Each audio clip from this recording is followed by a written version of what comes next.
दोनों अलग अलग है। पहले ब्रेडिकार्डिया में पहले सबसे पहले आते हैं ब्रेडिकार्डिया या टैकीकार्डिया की कोई डेफिनेशन नहीं होती है।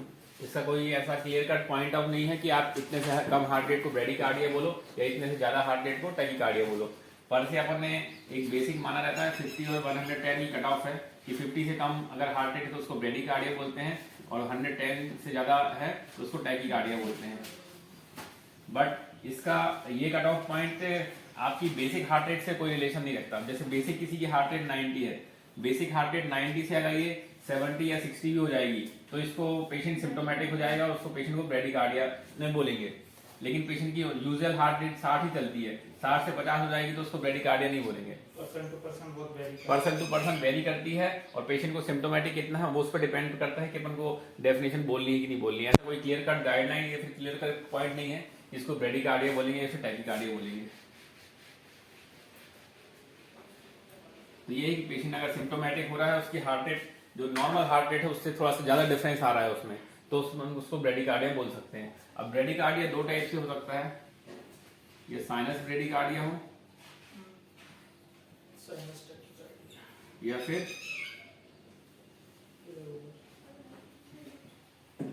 इरेगुलर मान जाए।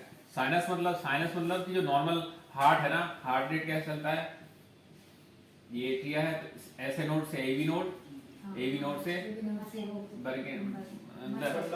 बंडल ऑफ हिस से पुर्किंजिया फाइबर से। तो ये जो नॉर्मल ऐसे नोड आती है, नॉर्मल पी आएगी फिर क्यू आएगी। ये एक नॉर्मल साइनस रिदम होती है कि जो साइनस ऐसे नोड से चल के पूरे बॉडी में जाती है। अगर इसमें कोई एबनॉर्मेलिटी है, मतलब पी नहीं आ रही है या फिर कोई क्यूआरएस में कोई एबनॉर्मेलिटी आ रही है तो उसको बोलेंगे इरेगुलर रिदम है।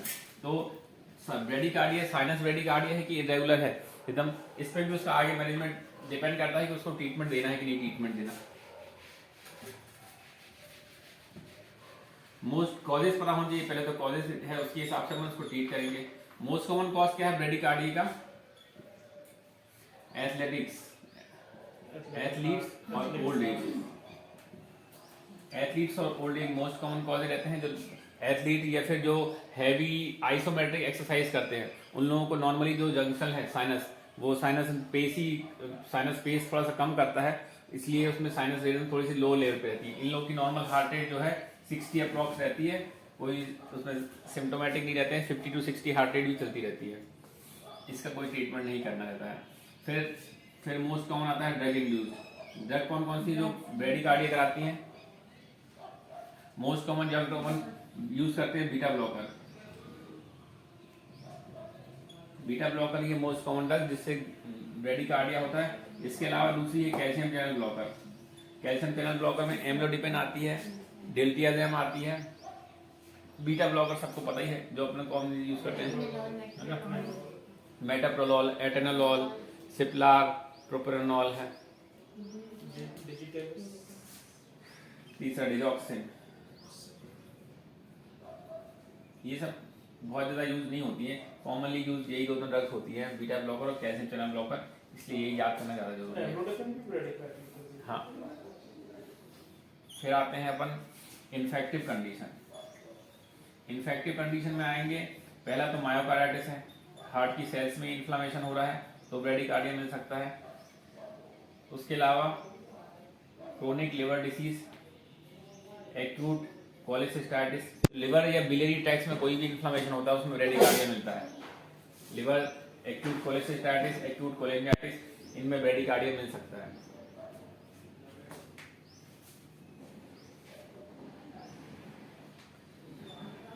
फिर आते हैं साइनस नोड डिसीज। हार्ट की जो डिसीजेज होती हैं, हार्ट के जितने भी ब्लॉक्स हमने पढ़े थे पिछली बार पहले क्लासेस में, जो एवी ब्लॉक होते हैं, एलबीबी भी होते हैं, आरबीबी भी होते हैं, इन सब में ब्रेडिकार्डिया मिल सकता है। इंफीरियर वॉल एमआई है, इंफीरियर वॉल एमआई या फिर एंटीरियर वॉल एमआई, जिसमें कि जो साइनस की ब्लड सप्लाई है वो अल्टर हो जाती है, तब ब्लॉक्स मिल सकता है। कंजेनाइटल हार्ट डिसीज होती है, कंजेनाइटल हार्ट डिसीज में मिल सकता है ब्लॉक साथ में। तो ब्रेडिकार्डिया तो कोई इमरजेंसी ट्रीटमेंट तभी जरूरत पड़ती है जब ब्रेडिकार्डिया के कारण पेशेंट को लगातार सिंकोपल अटैक्स आ रहे हों। सिंकोपल अटैक्स मतलब ब्रेडिकार्डिया इतना हो चुका है, एक अपन ने कॉल पुनः भूल गए, वो वासोवेगल अटैक जो आता है, जो पिछली क्लास बताया था ना, तो ब्रेडिकार्डिया की इमरजेंसी कंडीशन तब आती है जब पेशेंट को रिकरेंट सिंकोपल अटैक आ रहे हो या फिर सीवियर डिस्निया हो रहा हो। ये कब हुआ सीवियर डिस्निया सिंकोपल अटैक? जब उसकी हार्ट रेट लेस देन 35 पहुंच जाएगी, तब उसको रिकरेंट सिंकोप आने लगेंगे, क्योंकि ब्रेन की ब्लड सप्लाई ही नहीं मिल पाएगी और डिस्निया खूब होने लगेगा, क्योंकि हार्ट और लंग्स को ब्लड सप्लाई नहीं मिल पाएगी, तो ऑक्सीजन वहां से जा ही नहीं पाएगा पूरे बॉडी में। तो लेस देन 35 अगर हार्ट रेट है तब आप इमरजेंसी मैनेजमेंट क्या दे सकते हो इसमें? इमरजेंसी मैनेजमेंट के लिए आपको ओरल ड्रग्स अवेलेबल हैं और इंजेक्टेबल ड्रग्स भी अवेलेबल है। ओरल ड्रग्स में अपन यूज करते हैं पहला ऑर्सी बेस्ट। ऑर्सी बेस्ट है 10 मिलीग्राम TDS देते हैं। ये क्या है, हार्ट की जो साइनस नोड है, साइनस नोड की एक्टिविटी को बढ़ा देता है, साइनस नोड के फंक्शन को बढ़ा देता है। इसके अलावा देते हैं अपन जो भी ड्रग्स दूसरी दे सकते हैं जो जिनका साइड इफेक्ट टैकीकार्डिया हो, ठीक है, जैसे डेरिफाइलिन। डेरिफाइलिन मोस्ट कॉमन है जिसका साइड इफेक्ट टैकीकार्डिया है। नहीं करता डेरिफाइलिन, वैसोडाइलेशन नहीं करता, ब्रोंकोडायलेटर है वो, वैसोडायलेटर नहीं है। उसका कुछ प्रॉब्लम है, सर्कुलेटरी कुछ नहीं कुछ नहीं करता। और टैकीकार्डिया के लिए है, टैकीकार्डिया में अपन दे सकते हैं डेरिफाइलिन और ऑर्सिबेस्ट, ये कॉमनली जो ओरल ड्रग्स अवेलेबल हैं वो देते हैं। अब इंजेक्टेबल ड्रग्स अपने पास दो अवेलेबल हैं, एक है एट्रोपिन, दूसरी है आइसोप्रेनालिन। एट्रोपिन डायरेक्ट भी दे सकते हैं, इन्फ्यूजन में दे सकते हैं। आइसोप्रेनालिन हमेशा इन्फ्यूजन में दिया जाता है। 1 एमप्यूल को इन्फ्यूजन पंप में देके कंटिन्यूस उसका इन्फ्यूजन देते रहो जब तक कि पेशेंट की हार्ट रेट 50 से ऊपर ना पहुंच जाए, पेशेंट सिम्टोमेटिक असिम्टोमेटिक ना हो, सिंकोपल अटैक ठीक ना हो। बाकी ये तो सिर्फ इमरजेंसी मैनेजमेंट है। लेकिन अगर पेशेंट की हार्ट रेट अगर एक्यूट एमआई के कारण ठीक, एक्यूट एमआई के कारण या फिर और कोई ऐसी कंडीशन है जिसमें कि साइनस नोड बिल्कुल ही खराब हो गया है, कंप्लीट हार्ट ब्लॉक हो गया है, कंप्लीट हार्ट ब्लॉक में या फिर इन कंडीशनों में बहुत ज्यादा इन मेडिसिन का फर्क नहीं पड़ता है ना। एक्यूट एमआई में क्योंकि वहाँ की ब्लड सप्लाई नहीं है तो अपन कोई सी भी दवाई देंगे, वहाँ ब्लड सप्लाई है ही नहीं तो ठीक ही नहीं होगा। और कंप्लीट हार्ट ब्लॉक जो एज रिलेटेड है, एज रिलेटेड साइनस की एज ही हो चुकी है अब की, तो उसमें जो है अल्टीमेट इसका ट्रीटमेंट होता है temporary pacemaker implantation, TPI followed by PPI। PPI मतलब होता है परमानेंट पेसमेकर इम्प्लांटेशन, ये होता है टेम्पररी पेसमेकर इम्प्लांटेशन। कोई भी अपन को हार्ट रेट 35 से होती है, 35 से कम है और वो साइनस नहीं है, साइनस के अलावा कोई सी भी हो जिसमें कि अगर पेशेंट को सिंकोपल अटैक्स आ रहे हैं और रिकरेंट बहुत ज्यादा सीवियर डिस्निया होता है, उसका लिए इमरजेंसी मैनेजमेंट होता है टेम्पररी पेसमेकर इम्प्लांटेशन। एक छोटी सी एक टेम्पररी पेसमेकर कैसा होता है, एक छोटी सी डब्बी होती है, इतनी छोटी सी डब्बी होती है, उसमें कंटिन्यूसली पेसिंग, जैसे अपने साइनस नोड में पेसिंग होती है ना, उससे लगातार पेसिंग होती रहती है। उसको वायर को क्या करते हैं अपन, वायर को जैसे ये हार्ट है अपना, ये right atrium, right ventricle, left atrium, left ventricle, तो इसमें क्या करते हैं, ये डब्बी है, ये डब्बी से जो वायर है इसको सबसे पहले अपन या तो फीमोरल रूट लेंगे या जुगुलर लेंगे, है ना। इंटरनल जुगुलर से अपन डाल देंगे क्या कैथेटर डाल सकते हैं, या फिर अपनी सेंट्रल लाइन है, सेंट्रल लाइन डालेंगे, सेंट्रल लाइन डाल के सीधे राइट एट्रियम पे ले डालेंगे, ठीक है। राइट एट्रियम पे यहाँ से लेके जाते हैं तो यहाँ से इसको फिल कर, तो उससे क्लेविकल से डाल देते हैं, क्लेविकल से यहाँ रहती है, सब क्लेवियन, वहीं से तो डाल देते हैं। तीन में से कहीं से भी डाल सकते हैं, या तो सब क्लेवियन डालो या फिर जुगुलर से डालो या फिर फीमोरल से डालो। फीमोरल से डालना बहुत आसान रहता है, इन दगों से डालना थोड़ा सा टफ रहता है। तो यहाँ से डालते हैं तो यहाँ से इसको अपने को टिल्ट करना पड़ता है, तो यहाँ से थोड़ा कॉम्प्लिकेशन होने की चांस ज्यादा है। ये सबसे सीधा सीधा रूट पड़ता है, तो इसको डालना ज्यादा वो है कि सीधे या राइट एटीएम पे जाएगा। तो यहाँ से यहाँ तक कि आप वो ले लो मेजरमेंट, उसके हिसाब से कितना डीप जाना है वो डीप देख लो। तो पहले सेंट्रल लाइन डालते हैं, फिर सेंट्रल लाइन के जो वो होता है जो पोर है, उस पोर से ये इसका जो वायर है, वायर इंसर्ट कर देते हैं। इंसर्ट करने के बाद अपन वो होता है चेक फ्लो, क्या कहते हैं, जो अपना सी आर्म है ना, सी आर्म से देखते रहते हैं कि वहां तक पहुंच गया है कि नहीं राइट एटीएम तक। यूएसजी गाइडेड भी करते हैं, यूएसजी गाइडेड तो सिर्फ आप डाल सकते हैं, यूएसजी में इतना नहीं समझ में आएगा अंदर का, वो सी आर्म में समझ में, सी आर्म यूएसजी में सिर्फ आप यहाँ डाल सकते हो, हार्ट थोड़ी दिखने लगेगा यूएसजी में, वो सी आर्म में दिखेगा। सी आर्म से आपको समझ में जाएगा कि राइट एटीएम में चला गया है कि नहीं चला गया। तो चला गया, तो ये राइट एट्रियम जहाँ ऐसे नोड होता है वहाँ पेसिंग करने लगेगा। अब कई बार क्या होता है, इंफीरियर वॉल एमआई है, इंफीरियर वॉल एमआई में क्या होता है, राइट वेंट्रिकुलर इन्फार्क्ट होता है। अगर ये पेस यहाँ से यहाँ नीचे पहुँच गया तो ये अगर पंप करेगा तो यह यहाँ की दीवार को फाड़ भी सकता है, तो फट भी सकता है, ये रिस्क रहता है ना। तो यहाँ राइट एट्रियम में भी जाना चाहिए, राइट वेंट्रिकल में नहीं जाना चाहिए। सडन डेथ हो जाएगी इसमें। हाँ, तो रिस्क तो है ही सब, वैसे भी वैसे पेशेंट वैसे ही नहीं डालोगे तो वैसे ही मर जाएगा। तो इसको बोलते हैं टीपीआई। टीपीआई में आप अपने हिसाब से उसकी हार्ट रेट सेट कर सकते हो, 60 पे डालनी। ये सिर्फ टेम्पररी काम करता है। अब इसके दौरान क्या हुआ, आपने अगर एक्यूट एमआई था उसको अपने एक्यूट एमआई को आपने ठीक कर दिया, उसकी ब्लड सप्लाई वापस आ गई, या फिर एक वो होता है हाइपरकेलेमिया। हाइपरकेलेमिया में भी हार्ट रेट कम हो जाती है। हाइपरकेलेमिया मतलब potassium less than more than 6.5 हो जाता है।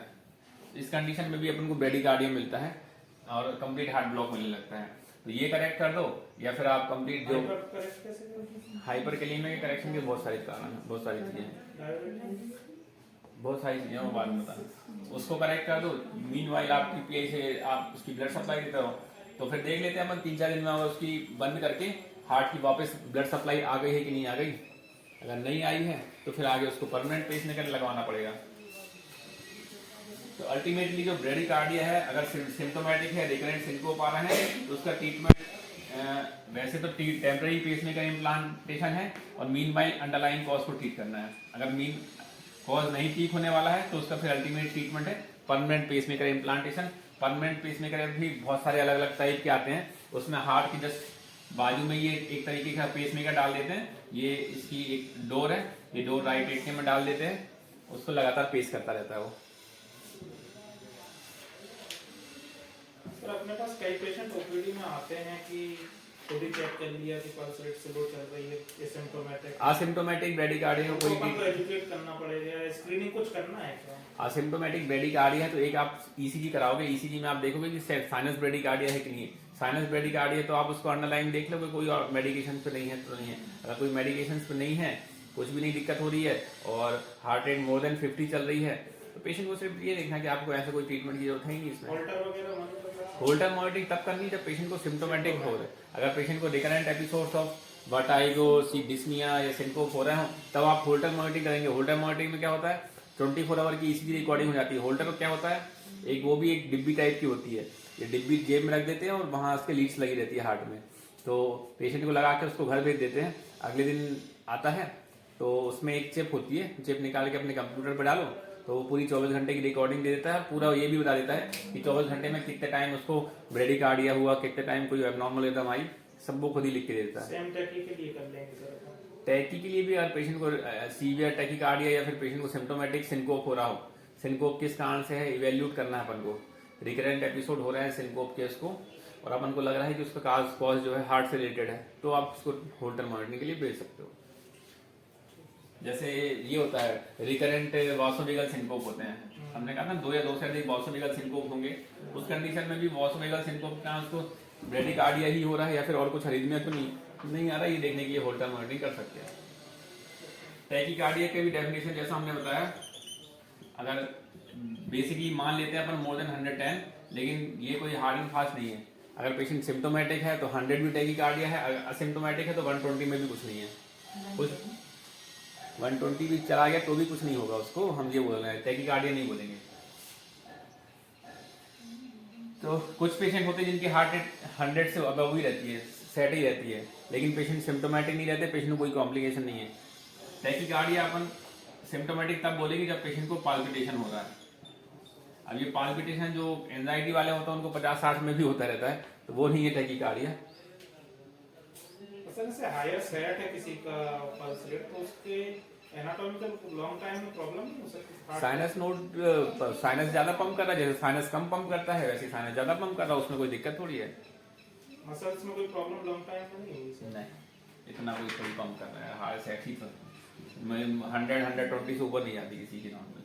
तो टैकीकार्डिया भी अपन को देखना पड़ेगा, साइनस टैकीकार्डिया है, सुप्रावेंट्रिकुलर है कि वेंट्रिकुलर टैकीकार्डिया है। साइनस टैकीकार्डिया जैसा बताया था कि हर एक बार पहले पी आ रही है, फिर क्यू आर एस, और फिर टी आ रही है, फिर पी आ रही है, फिर क्यू आर एस टी आ रही है। सुप्रावेंटिकुलर टैकीकार्डिया और वेंट्रिकुलर टैकीकार्डिया, ये क्या है कि जब साइनस से पेसिंग नहीं हो रही है,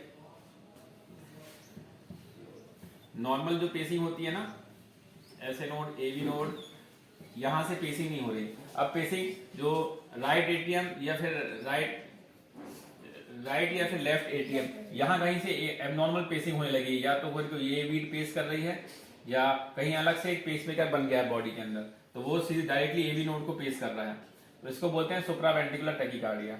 सुप्रावेंट्रिकुलर टैकीकार्डिया में एट्रियल फिब्रिलेशन, एट्रियल फ्लटर और पीएसवीटी, ये तीन चीजें आती हैं।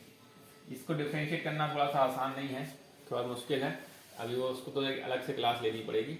अब वेंट्रिकुलर टैकीकार्डिया में ये है कि जो वेंट्रिकल से यहीं से कोई बीट चालू हो गई है, वो कंटिन्यूसली यहीं बीट कर रही है, ऊपर तक बीट जा ही नहीं रही है, उसको वेंट्रिकुलर टैकीकार्डिया बोलते हैं। ये सीवियर कंडीशन होती है, इसमें मॉर्टलिटी के चांसेस बहुत ज्यादा होते हैं। इसको बोलते हैं नैरो कॉम्प्लेक्स टैकीकार्डिया और इसको बोलते हैं ब्रॉड कॉम्प्लेक्स टैकीकार्डिया। मतलब इन दोनों में डिफरेंशिएट रहता है कि यहाँ पे जो सुप्रावेंट्रिकुलर टैकीकार्डिया होता है ना, उसमें जो ये है क्यूआरएस है, वो थोड़ा सा नैरो होता है नॉर्मल की तरह। जो वेंट्रिकुलर टैकीकार्डिया होता है उसमें क्यूआरएस ब्रॉड होता है।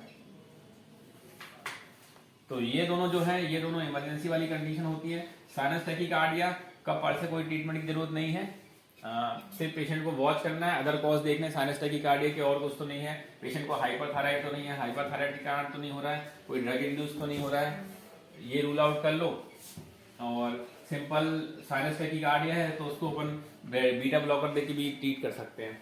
अब जो सुप्रावेंट्रिकुलर टैकीकार्डिया है, इनके लिए तो अलग से ही देना पड़ेगा। सुप्रावेंट्रिकुलर टैकीकार्डिया है या तो एएफ है या एट्रियल फ्लटर है या फिर पीएसवीटी है। ये अगर हार्ट रेट अगर इनकी मोर देन 150 तक जा रही है या फिर मोर देन 130 भी जा रही है और पेशेंट की कंडीशन एक्यूट ऑनसेट हुआ है, एक्यूट ऑनसेट कोई एरिथमिया हुआ है, तो वो एरिथमिया अपन को रूल आउट करना पड़ेगा उसको सुप्रावेंट्रिकुलर है कि वेंट्रिकुलर है। ठीक है, अगर एक्यूट ऑनसेट कोई एरिथमिया हुआ है, हार्ट रेट मोर देन 130 जा रही है और जो क्यूआरएस है वो नैरो है, ठीक है, तो इसके लिए तीन ऑप्शन रहते हैं ड्रग्स देने के लिए अपने पास। Injection Cardone,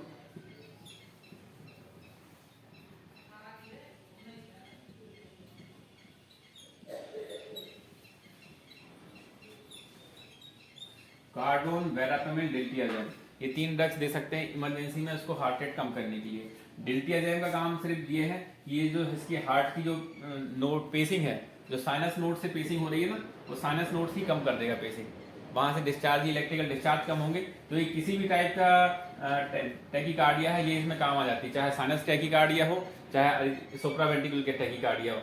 atrial fibrillation, atrial Flutter, PSVT, तीनों में ये काम कर सकती है डिल्टियाजैम। तो डिल्टियाजैम सबसे सेफ होती है, इसलिए हम यही यूज करते हैं। ये क्या होता है, ऊपर से साइनस नोड का जो फंक्शन है वही कम कर देती है। कार्डोन अपन को सिर्फ तभी देते हैं जब पेशेंट को जो इस्केमिक कॉज है, कोई ना कोई हार्ट अटैक आया है, उस कंडीशन में उसको ये हो रहा है अरिथमिया। बाकी वेरापेमिल भी डिल्टियाजैम की जैसा काम है, लेकिन अपन कॉमनली यूज करते नहीं है इसको। ठीक है, अब इसके अलावा आता है वेंट्रिकुलर टैकीकार्डिया। वेंट्रिकुलर टैकीकार्डिया जिसमें कि ब्रॉड कॉम्प्लेक्स टैकीकार्डिया है, बहुत ब्रॉड ये आ रहे हैं ऐसे क्यूआरएस ब्रॉड आ रहे हैं, कंटिन्यूसली आते जा रहे हैं, इसको बोलेंगे वेंट्रिकुलर टैकीकार्डिया। लेकिन वेंट्रिकुलर टैकीकार्डिया और वेंट्रिकुलर फिब्रिलेशन, ये सब नाम सुने ही नहीं तुम लोगों ने, कभी नहीं सुने होंगे। वेंट्रिकुलर फिब्रिलेशन एक होता है SVT, supraventricular tachycardia with aberrant condition. तीन चीजें हैं, तीनों में ऐसे ही मिलता है, वेंट्रिकुलर टैकीकार्डिया, वेंट्रिकुलर फिब्रिलेशन और SVT with ventricular SVT, supraventricular tachycardia with aberrant condition. So SVT बस क्या होता है कि प्रॉब्लम जो है वो यहाँ पे ही है, लेकिन वो यहाँ आने के बाद है ना, एवी नोड में आने के बाद वो थोड़ी सी अल्टर्ड हो गई है। मतलब जैसे किसी पेशेंट को पहले से आरबीबी या एलबीबी हो, ठीक है, ऑलरेडी आरबीबी था, उसको अगर सुप्रावेंट्रिकुलर टैकीकार्डिया हो गया, तब उसके में ऐसा ब्रॉड कॉम्प्लेक्स टाइप का ही आएगा, वो लगेगा उनको वेंट्रिकुलर टैकीकार्डिया है, बट पेशेंट की कंडीशन देख के समझ में जाएगा उसको कि सुप्रावेंट्रिकुलर है कि वेंट्रिकुलर है। वेंट्रिकुलर टैकीकार्डिया वाले पेशेंट जो होते हैं थोड़े स्टेबल रहते हैं, अनस्टेबल होते हैं, वेंटिकुलर टैकीकार्डिया, वेंटिकुलर फिब्रिलेशन वाले। एक कंडीशन होती है WPW सिंड्रोम। WPW सिंड्रोम वाले पेशेंट को भी अगर अरिथमिया आएगा ना तो वो उसको ऐसे ही आएगा, ब्रॉड कॉम्प्लेक्स टैकीकार्डिया जैसा लगेगा। तो इनका एक ब्रॉड बड़ा ग्रुप है, नैरो कॉम्प्लेक्स टैकीकार्डिया और ब्रॉड कॉम्प्लेक्स टैकीकार्डिया।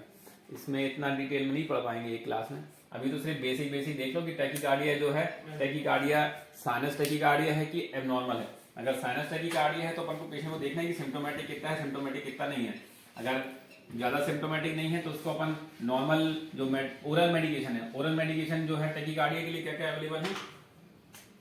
पहला है अपने पास बीटा ब्लॉकर नॉन सिलेक्टिव जो है वो अपन देते हैं प्रोपेरानॉल, जो सिप्लार नाम से आती है, प्रोपेरानॉल। दूसरा आती है क्या,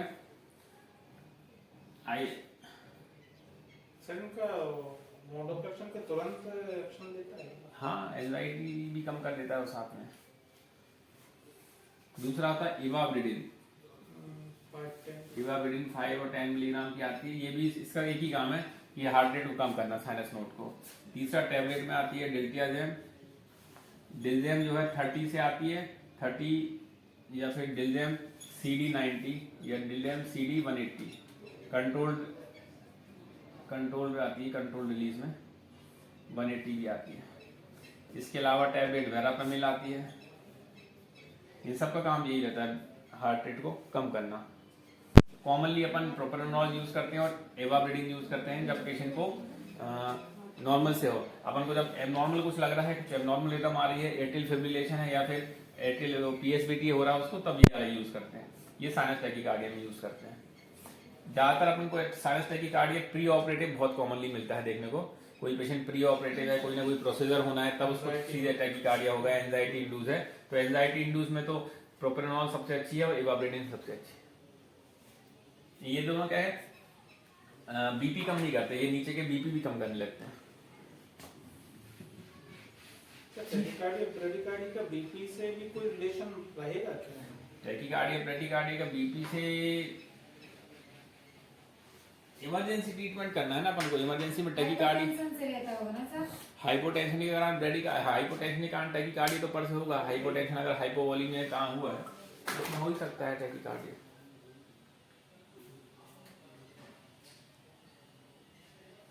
बस इतना ही है। अल्कोहल से भी तो बढ़ता होगा ना सर। अल्कोहल के कारण जो एट्रियल फिब्रिलेशन, अल्कोहल के कारण पेशेंट को एट्रियल फिब्रिलेशन होने लगता है। AF में टैकीकार्डिया होता है, वो अलग कॉजेज है, ट्रेमर आते हैं उसमें, अल्कोहलिक ट्रेमर और सुप्रावेंट्रिकुलर टैकीकार्डिया। टोबैको से भी हो जाता है टैकीकार्डिया, तो थोड़ा टोबैको के बाद ECG करो तो अल्टर आता है। तो पेशेंट को टैकीकार्डिया भेजना, पेशेंट सिम्टोमेटिक कितना है वो देखना पड़ेगा। इन्वेस्टिगेशन में ECG करेंगे होंगे सर। सबसे पहले तो ECG नहीं करेंगे है, इको से अंडरलाइन अपन को पहले इमरजेंसी मैनेजमेंट करना है ना। इमरजेंसी मैनेजमेंट में इको तुरंत अवेलेबल थोड़ी रहेगा अपने पास। ECG हो जाएगा उसमें, मतलब ECG हो गया, ECG में अपन देखेंगे उसको साइनस टैकीकार्डिया है कि एबनॉर्मल है, कुछ एबनॉर्मल हो रहा है तो अपन इको करेंगे कि अपन को एबनॉर्मलिटी के चांस लग रहा है, कोई वॉल्व। TMT नहीं कर सकते सर। TMT क्यों करेंगे? TMT क्यों करते हैं? TMT का तो एम ही होता है पेशेंट को टैकीकार्डिया करना। TMT तो अपन को जो इस्केमिक हार्ट डिसीज है उसके लिए करते हैं, ब्रेडिकार्डिया टैकीकार्डिया में थोड़ी करेंगे। अपन को सिर्फ कॉज देखना है और पेशेंट को सिम्टोमेटिक कितना है वो देखना है।